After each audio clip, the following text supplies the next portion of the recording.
નમસ્કાર, હું આદર્શ છું. વેલકમ ટુ આદર્શ education society. Standard 10th, subject science, chapter 7, control and coordination. Dear students, how are you? Okay. Now we will discuss movement due to the growth. So you know that there are two types of movement. One is the movement depend on the growth and another one is independent growth. So in the last video this I have discussed. See, one is movement depend on the growth and second one is independent growth. So now we are discussing about the movement depend on the growth. Okay? So this we are discussing. Now, see, listen, some of the points I will tell you. Some plants like the pea plant, you know that the pea plant climb up other plants or fences by means of tendrils. See, some of the plants like pea plant climbs up the other plants or fences by means of the tendrils. By means of tendrils. Tendrils means very, very weak. Say like this. These are called tendrils. Tendrils we are saying. Okay, these tendrils are sensitive to touch. So these are so sensitive to touch. Sensitive to touch. When they come in contact with any support, suppose if they are contact with any supports, so any support will be there, contact with any support. They contact with any support, the part of the tendril in contact with the object does not grow. See, try to understand now. The part of the object, the part of the tendril in contact with the object does not grow as rapidly as the part of the tendril away from the object. So here try to understand the meaning. See, this is the tendril. Okay, here I will show you the tendrils. See, in this tendrils, you will see the two parts. See, one is so like this, the inner side. This one is the inner. Okay, this is the inner part, and this one is the outer part. So here, what is given here? Try to understand now. The tendrils are so sensitive. When they come in contact with any support, suppose any contact with any support like this, any support, so they will not grow. And this part does not grow, and this part, outer part is growing. The inner is not growing. So outer side is growing. So this one is growing. The part of the tendril in contact with the object does not grow as rapidly, as quickly as the part of the tendril away from the object. Okay, this is, say, this one and this one.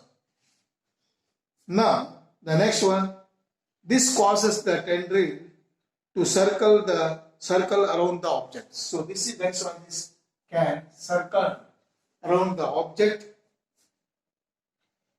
and circle around the object and cling to them. And cling means and hold it to them.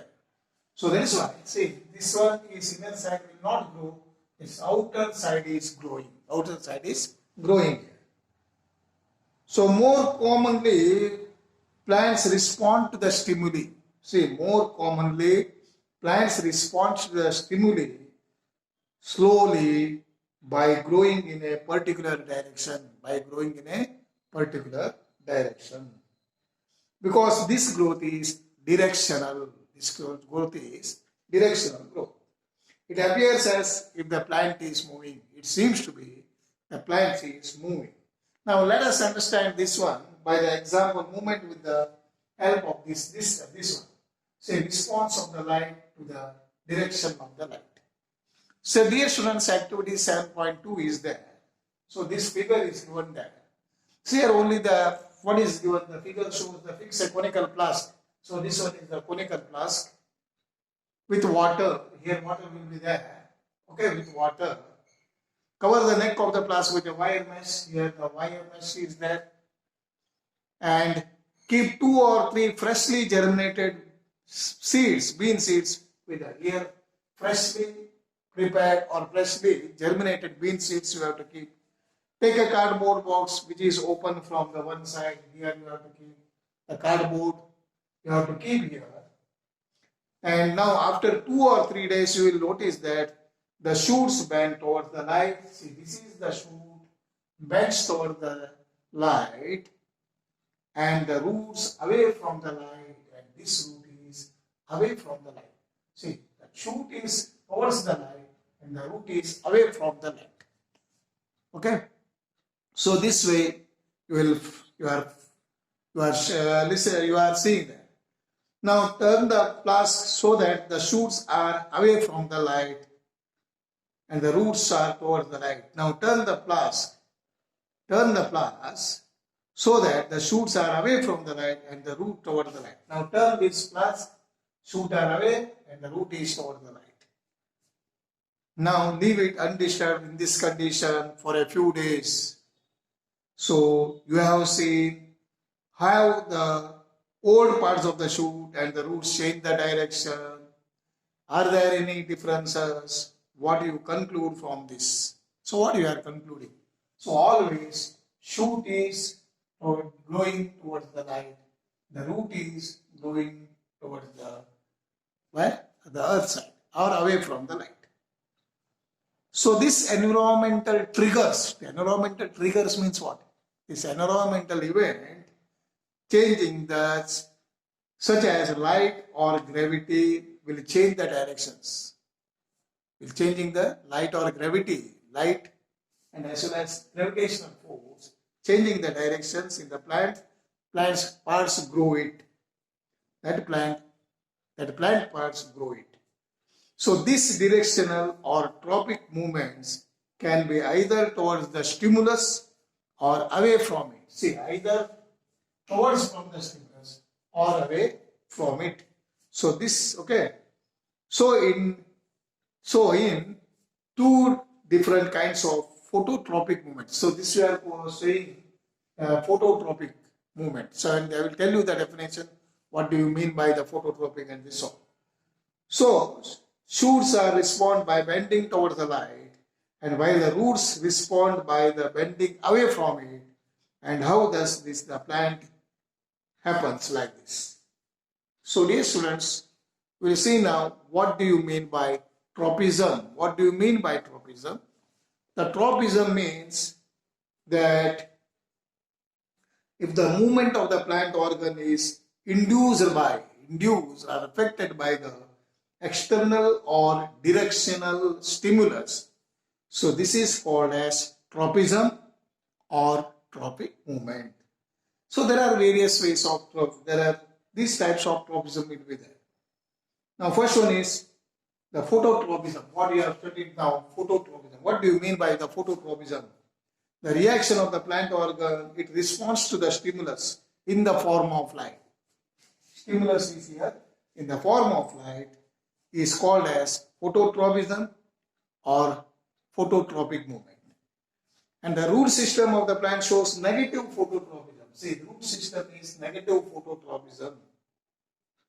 So shows that here root system of the plant shows negative phototropism and the shoot of the system shows positive phototropism. Now next one is geotropism. See, this one I have shown you here the plant showing the geotropism related to the soil or earth. The reaction of the plant organ in response to the direction of the gravitational force is called as, see this growth is here called as geotropism, and the root system shows positive geotropism. So root is positively geotropic and the shoot is negatively geotropism or negative geotropic. Okay. Now next one is hydrotropism also there. The reaction or response of the plant in response to the direction of the water is called as hydrotropism. The root system shows positive hydrotropism and the stem shows negative hydrotropism. Now next one is chemotropism. This is also very important one. The reaction of the plant organ in response to the direction of the chemical substance is called as chemotropism. The elongation of the pollen tube in the direction of the microfile of the ovule. So there is an example of chemotropism. The thigmotropism will be there. The reaction of the plant organ is in response to the direction of the touch. So that is called as thigmotropism. THIG. Okay. The tendrils coils sparingly along the supporting the object that comes in contact with the tendril. It is an example of positive thigmotropism. Now, dear students, we have seen that the movement, these are all the movement due to the growth aspects. See here the influences. Even in the animal bodies, there are carefully controlled directions to the growth. Our arms and fingers are in certain directions, not haphazardly. Not haphazardly means not unevenly. It directly, what you are saying, shows in the certain direction, growth in the certain. So, controlled movements can either slow or fast. If the fast response to the stimuli are to be made, information transfer must happen very quickly. For this medium, the transmission of the must be made move very rapidly or quickly. So dear students, for this type of movement, electrical impulses are an excellent means of this. Electrical impulses. You know that you have seen in the last video what electrical impulse will be there. The chemicals makes the electrical impulses for this. But there are limitations to the electrical impulses. So, but there are some limitations will be there. Firstly, they will reach only those cells that are connected by the nervous tissue. These electrical impulses are moving only towards the nervous tissue, not reach and every cell in the animal body. It is not reaching every cell of the animal body. So secondly, once an electrical impulse is generated in a cell and transmitted, the cell will take some time to reset for that. So once electrical impulse will be over, the second it takes it has to reset it again. So therefore, so what will be the problem? The cell will take some time to rest for the mechanisms before it can generate and transmit the new impulse. So in other words, cell cannot continually create and transmit the electrical impulses. Continually cannot create the electrical impulse. Okay. It is thus no wonder that most multicellular organisms use another means of communication between the cells, namely chemical communication.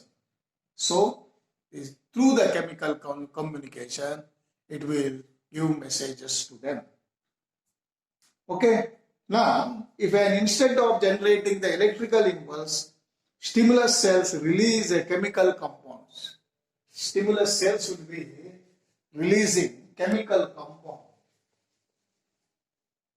See, the cells will release the chemical compound, pass on to the next cell, pass on to the next cell. So in this way, that will be communicating. So instead of generating the electrical impulse, stimulated cell release a chemical compound.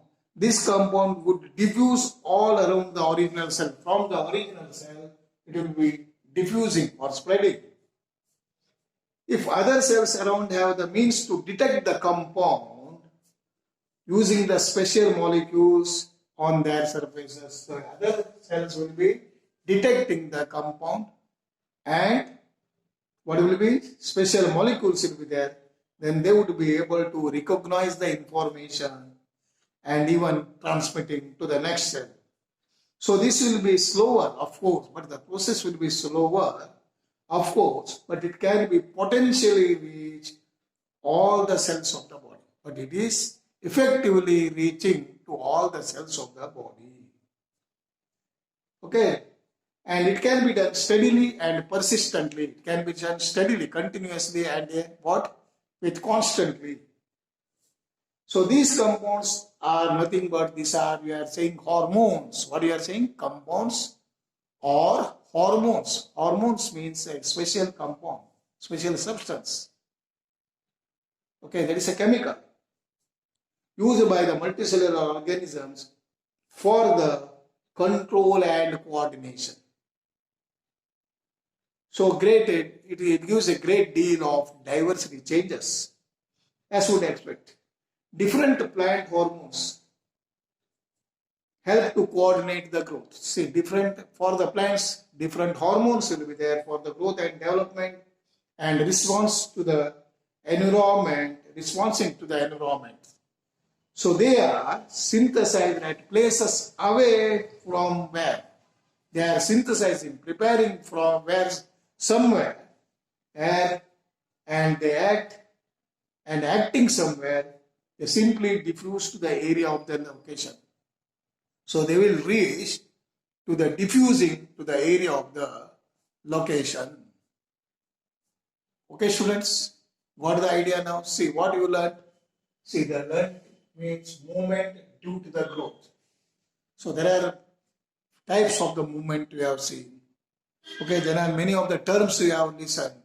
So this all read, try to understand. Okay, thank you. Bye bye. Thank you for joining us.